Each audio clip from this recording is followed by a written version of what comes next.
Hey guys, and welcome back to another episode of the Nani Network. In today's episode, we're going to be doing another Nani Network short, and we're going to be talking about one of our ongoing series, or I think right now our only ongoing series, Fire Force Season 2, and today we're going to be talking about episodes 6 through 10. So just picking up where we last left off, we saw Shinra was in the middle of his fight with Sharon. Shot on. And the Fire Force companies were tag team in that Demon Inferno. So starting episode 6, Shinra, I believe, just got severely clapped by Sharon. Yeah. Severely clapped. Well, first we see Shinra use like his new power move, which was using the fucking Krona. rock sign, the Krona, but using the fucking rock on devil ears. I think I feel really sad for this baby because no one has told him yet that doesn't do anything. Yeah. Yo, but it gives him his belief. It makes it work. But we saw him use that move, but he still ended up getting severely clapped by Shadon. He's in another league of his own. And Inca ends up willingly going with the fucking evangelist. That bitch is nuts. She's fucking crazy. And then murking one of her friends. She burned his dick off. Like she burned his entire body, but she started purposely at his penis. She is absolutely. And what was made it even worse was that he was trying to. Well, he called himself trying to save her. He was like, "Give me back my boss." Yo, right. Oh my god, that was terrible. But can you imagine? Leave me the fuck alone. But you could have just told me that you didn't want no help. You ain't have to do all of that. But Inca's lost. We lost another pillar, guys. Yeah, and then of course, you know, protagonists being who they are, Shinra takes that super personally, and he also got his ass beat. So he wasn't having a good day. He was having a really bad day. Right. So with that, we're gonna jump into our next segment: things that made us say, "Wow." Name pending. So from that point on, Shinra's bad day, it kind of jumps us into another arc, I would say, which I'm gonna call like the Chinese Peninsula arc, because they receive a mission to go and investigate the Chinese Peninsula to find out more information about the great cataclysm that took place 250 years ago and try to get a one-up on the evangelists, because, you know, they're sick of being behind the fucking game. Right. They've been getting assed out. Yeah, up until this point, I believe all the information they even got was like, what, from the Joker or from the evangelists themselves? Right. Or like just some third party was always providing them this information. Like they just do not have... Well, I don't want to say the resources. I don't know. They never gave a shit to and it's find like out. Clearly something's going on and everybody's keyed into it but us. Right. So we need to like try to get a leg up and, you know, fuck with that. So they actually, it's a joint mission between Company 8, of course, Squad, Company 2, and Company 4. So the two guys that come along are the two people we mentioned in our characters in our first ongoing series episode, Ogun and Pan. So they're on the mission, as well as Juggernaut, who is this big guy from Company 2. No, sorry, reverse. Pan and Ogun are from Company 2, and Juggernaut is from Company 4. And it's a joint mission for them to go and investigate the Chinese Peninsula. And boy, oh boy, the shit they find there, I'm sure they did not expect to find none of this shit. Because, one, there was fucking talking animals. Right. Also, which was like, okay, what the fuck? But that happens in anime.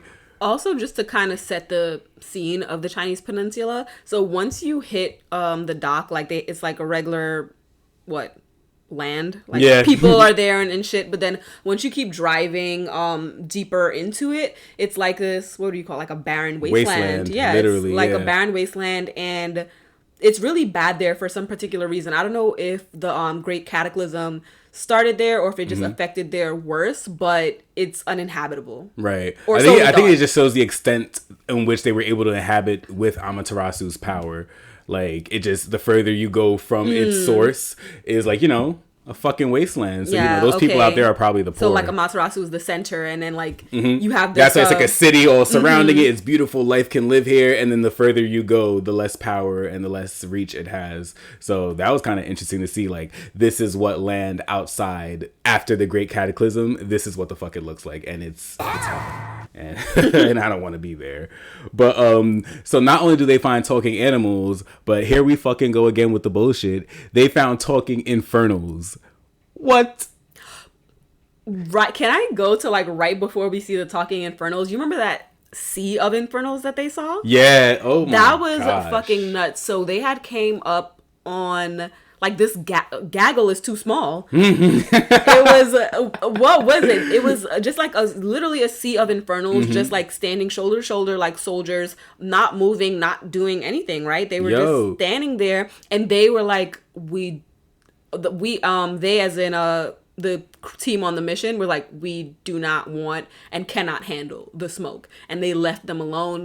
The infernals didn't see them because I think they were on this cliff, but it was nuts. Because I think this is really sparking what looks like the organization of infernals, like with fucking Titans. At first they portrayed them as like these people who are crazy. They have not people, but these creatures that are crazy. They have no cognizance. They are not aware of what's going on. They just run around and they eat humans. And then all of a sudden, a season later, now there's a backstory, and hey, they could be controlled and they could be mobilized, and they listen to the greater Titans, people of a higher rank. Like, those things actually exist within that community, and they popped in a couple demons here, and we're like, oh, okay. But now we're seeing that it's kind of like, the demons are in charge to an extent, and have some sort of control over infernals, it looks like, or can like bring about some sort of consciousness, because these infernals were fucking talking about humans.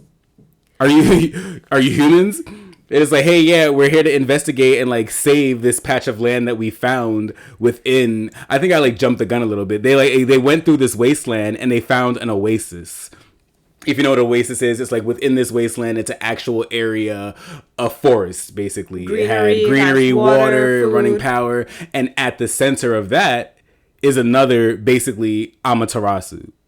So in that forest is where they find these talking animals, and the animals with the power of Amaterasu and the unsullied flame. they were taught the ability to speak, and they have to insert some powers. I don't want to say they have powers, but like this little fucking mole had a flame on his ass for the whole time, and I'm like, okay, that's not normal. It seems like to a certain extent, not to a certain extent, obviously they're mutated. I mean, I guess I would mutate too if I was over here just futzing around in all this. I'm gonna assume it's radiation, because it was just like a lot of fuck shit going on. So the animals have mutated. They can speak. Well, they were taught speech, but just the ability to speak is still a mutation for a fucking mole. Like Elijah mentioned, they got this one mole. He can, like, would he be considered, do you think, like, one of the generations?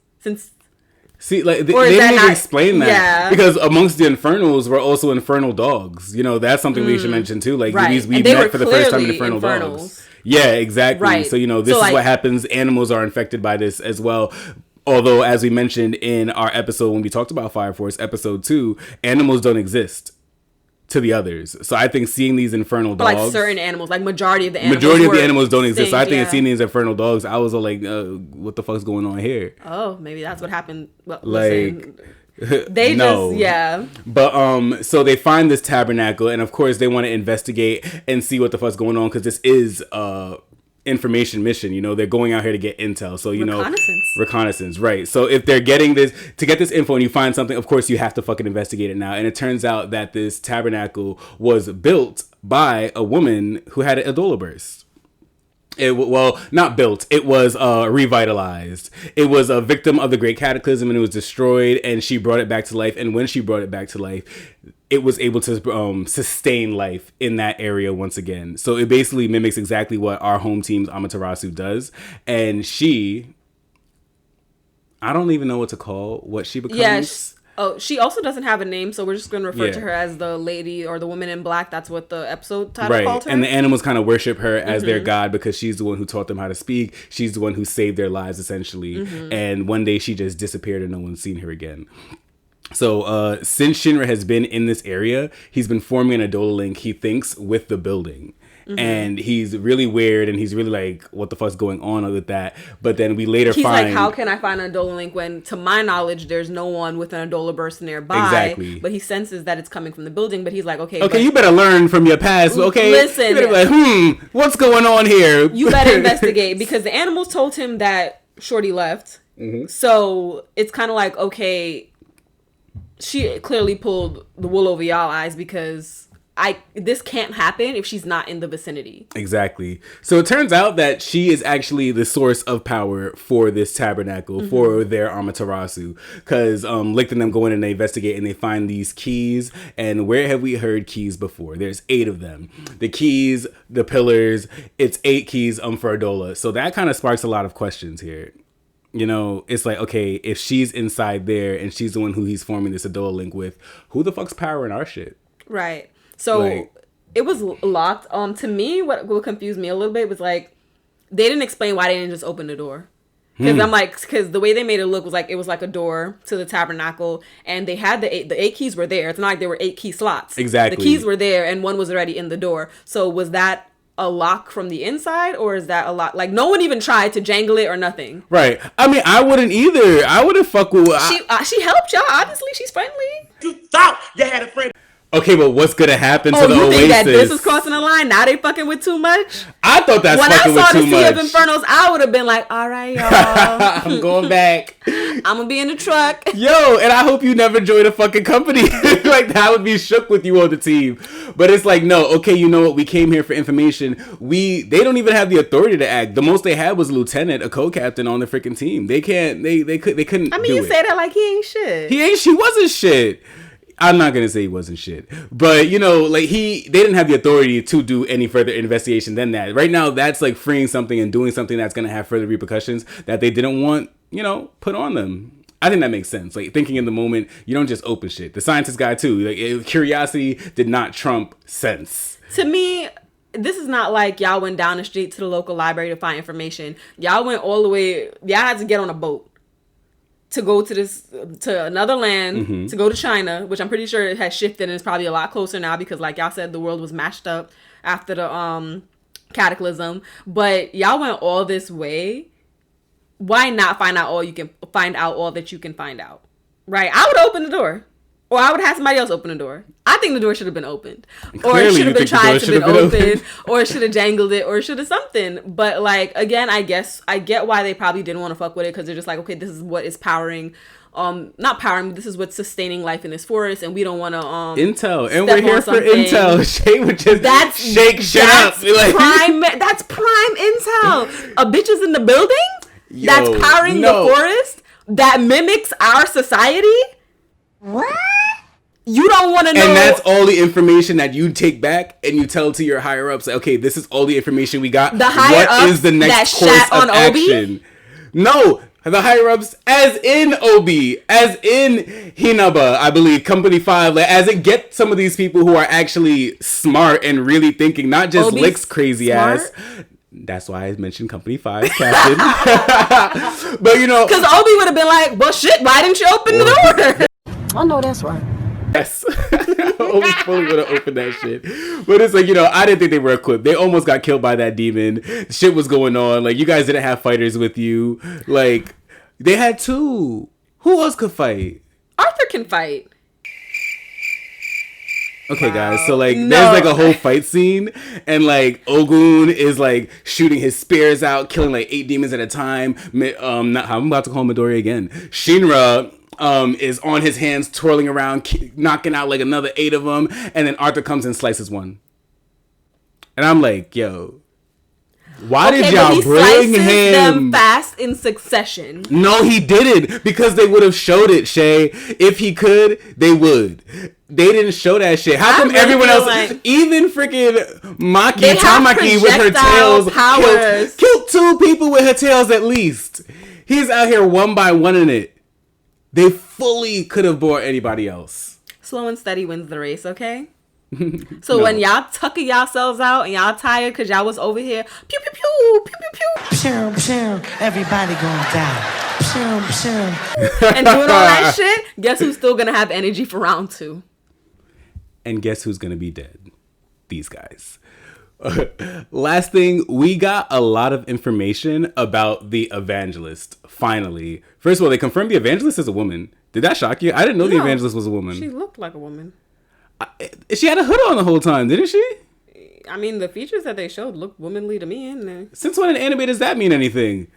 I don't know. I was shocked. I was like, okay, the evangelist is a woman. Okay, no, that's surprising. For whatever reason, I feel like they it was. I feel like it was insinuated somewhere that I was just like, yeah, I had that knowledge. Nah, to me, especially like they've been taking this religious undertone on it, like, you know, in the religion and all these things, like the men are the ones who make it to, like, you know, the Pope and like all those things, blah blah blah. So I was just thinking they were following that, so that was kind of interesting. It just shocked me. I didn't know. That was just a fun little factoid. But we find out that she's a woman. And then we find out exactly how she got to this world, or what is it, Shay? So the way that it was explained by the lady in black was that basically the evangelist predates their human history. Pause. So I was under the impression originally that the evangelist, you know, that all of these things came around after the Great Cataclysm when society was rebuilt. But no, she predates, even like they were showing us pictures of like Egypt and the monuments and the Roman Empire and the Mayans. Like they were showing us all these images and they were like, what the lady in black was alluding to was that she was in the background of all of these societies, basically working the strings. Yeah, she had like a hand in everything. She had a hand in basically creating all the gods that these people worship. Well, what the lady in black explained it out was that, you know, humans love their religion. They love deities. They love, you know, gods and goddesses and all of this stuff. And they were like, well, she was the one who created or conceptualized you gonna stop mansplaining what I say. I literally said she created their gods. Well, they said God singular. They said God's plural. They said God singular. She said she created your God.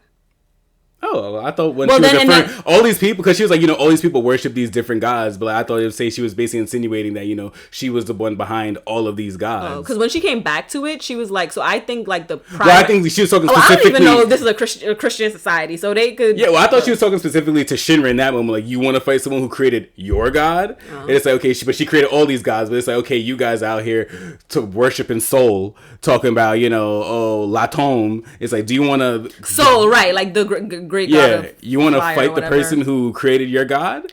Go ahead. Just to clarify that a little bit, like not physically create the god, but create the concept of gods is what I see it as. Yeah, well, yeah.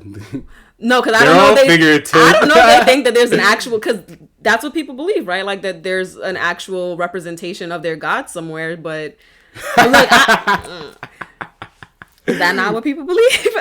Child, don't ask me, man. But no, she didn't actually create Seoul, which is their great god of fire. But like the concept of him is what this lady was just fussing around which basically is what creates gods. You know, this belief in them. So it's not. I don't think it's bad to say that she created them physically too, if they physically exist. But. We learned a lot about the evangelist, and she is basically old as fuck. And this is another case where little ass Shinra, our protagonist, is gonna have to end up murking this eternal being who's been around for a millennias. Right, and then the way they just be dusting that shit off, where like when that question was posed to him, he was just like, "Well, that's my job." Several eye rolls was just like, boy, pick your battles. Which, like, yes, I get it. Obviously, he can't. You can't even get your brother back. Like. You can't even get your brother back, and you out here like biting off more than you could chew again with them naughty ass teeth. Like, need we remind you that there's like 10 people on your team? And I think that's being generous. But you know, optimism is the best cure. So, but that wraps up things that made us say wow for this ongoing series. Next, we thought it'd be really cool, since we're actually actively watching this series with you guys. We thought it'd be really cool to lock in things that come to mind as they come to mind. So we're gonna have a small lock that bitch in, because watching these next 5 episodes, it occurred to me, or it became a thought that I think. And I'm going to lock it in, that Joker has some sort of relation or knows of somebody who has an Adola link. And that's kind of the quest that he's on. We see in the theme song that we're going to be figuring out his backstory from when he's a child till his adulthood. So I think that's what we're going to learn. He maybe happened across somebody who has an Adola burst, or has some knowledge of it, and that's what his quest for. Lick said something that made me think this as well when he said, okay, when he identified that the woman in the black robes was inside there, he says, okay, well, this confirms Joker's suspicions that there might be people inside Amaterasu with a Doloburst powering this. And it's like, okay, if Joker's already speculating that, I think there's a reason why, and I think this might be because he's looking for somebody or somebody was taken from him. So I just think that's something that I'm going to lock in and I'm going to track. I'm really interested to see if it comes true in the series.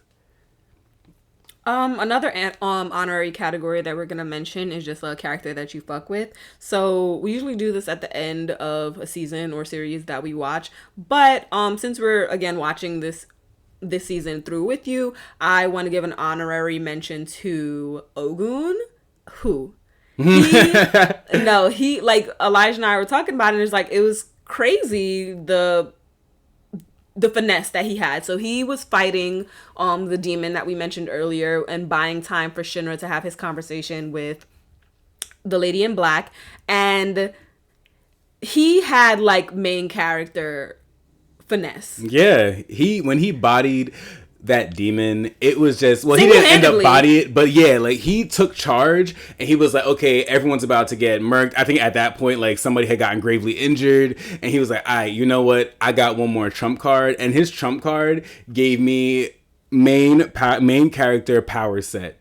Like he basically used what he called it, flamey ink, where flames basically engulf his body in a tribal pattern, a tribal tattoo pattern all over him, and it boosts his strength to the strength of a captain. And when I think they say that, yeah, they're comparing it to the captain of Company 1 who fought Shinra. So he was out here literally grabbing this demon by the face that... We know from the first 5 episodes that it takes the force of 1,000 suns and a combo attack from multiple companies to kill a demon. Literally. And he's literally here manhandling this dude.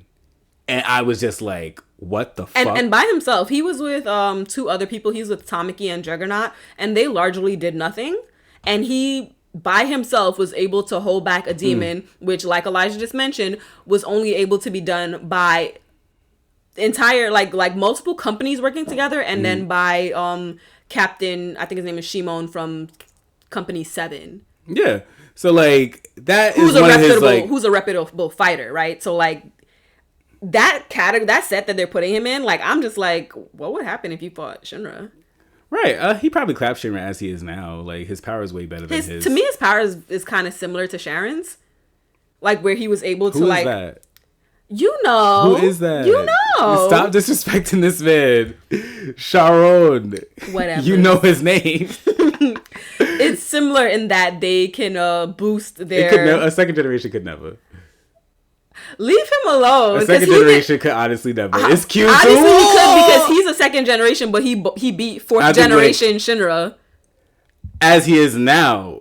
Shinra, what does that mean? He's still a second generation who beat a 4th generation. I think Shinra's power it needs a lot of work. He needs to work on it. Already strong. Like he's getting help from non-generation ass Obi on how to use his 3rd generation abilities. It's like Jinkies. But he also got help from, again, Captain Shimon. All right, another cool moment with Ogun. Super strong. Another cool moment with Ogun is that he has this cool little skateboard thing. He's really is it cool smart. Now, Elijah, you were shitting on it earlier. I just said it wasn't like I wasn't like, oh wow. I'm just saying I was waiting to see what made him like the it girl of the season. I was like, I hope it's not because he has a fucking skateboard, but it is pretty cool to see that, and he just seems like an overall cool character. So I think that's why he's like the character we fuck with, because as of so far, because we'll see who else we meet. We might meet those other pillars, is what it's looking like to me. But as of right now, that's the character we fuck with. And that about wraps up these last 5 episodes of Fire Force Season 2. Thank you guys for listening to us. As usual, leave us any comments or questions online at Instagram at @official90 network. Be sure to rate, review, and subscribe to us. And we'll talk to you guys later. Later, y'all.